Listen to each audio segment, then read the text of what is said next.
পানি আমাদের শরীরের সবচেয়ে গুরুত্বপূর্ণ উপাদানগুলোর একটি।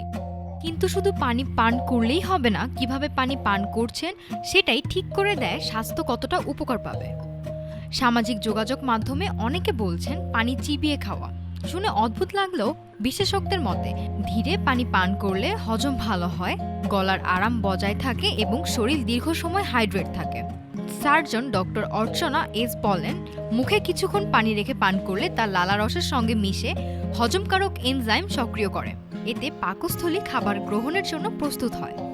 কিন্তু দ্রুত পানি গিলে ফেললে মুখ, গলা, পাকস্থলীর সমন্বয় ভেঙে গিয়ে অস্বস্তি তৈরি হতে পারে। ডায়েটিশিয়ান কানিকা মালহোত্রা বলেন, ধীরে পানি পান করলে লালা নিঃসরণ বাড়ে, ফলে খাবার সহজে হজম হয়, অ্যাসিডিটি কমে। ছোট চুমুকে পানি পান করলে লালা, গলা ও ইসোফ্যাগাসে আরামদায়ক আবরণ তৈরি করে। এতে গলা জ্বালা বা ঠান্ডা পানি খাওয়ার শখ অনেকটাই কম হয়। আরও একটি গুরুত্বপূর্ণ বিষয়, ধীরে পানি পান করলে শরীর বেশি সময় হাইড্রেট থাকে। দ্রুত পানি পান করলে তা তাড়াতাড়ি মূত্র হিসেবে বেরিয়ে যায়।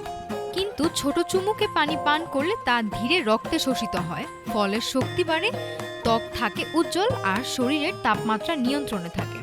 ধীরে পানি পান করলে মুখে থাকা খাবারের কণা পরিষ্কার হয়, গলার অস্বস্তি কমে এবং শরীরের হজমতন্ত্রের স্বাভাবিক ছন্দ বজায় থাকে। পর্যাপ্ত পানি শুধু তৃষ্ণা নিবারণ করে না, এটি পুষ্টি পরিবহন, বর্জ্য অপসরণ ও ত্বকের আর্দ্রতা রক্ষায় গুরুত্বপূর্ণ ভূমিকা রাখে।